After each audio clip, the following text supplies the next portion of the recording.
when the light rail came in, it was just like, it felt like the people who used to live next to me don't live next to me anymore. And there were a lot more people getting off at the light rail station that I get off at.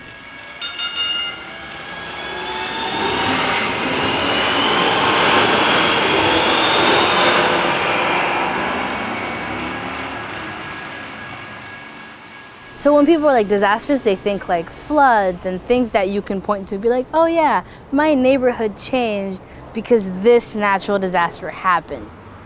And you can point to it, you know what happened, and you'd be like, this is what happened.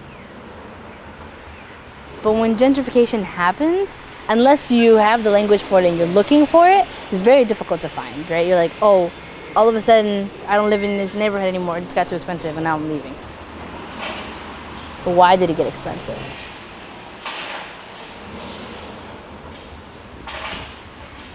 How could you afford to live here for 20 years, but in the last 5, things have changed drastically?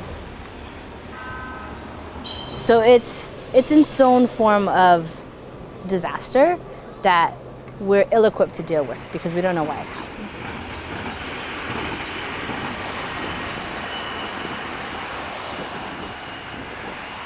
Unless you're like, you take a step back from it and you realize, okay, so this changed, this light rail came, people are more interested in living next to transit, people are more interested in having, living in a place that they can just get to the airport in 10, 15 minutes. All of that doesn't really happen when you realize, oh, I gotta move because I can't afford this anymore. It comes, all the analysis comes later.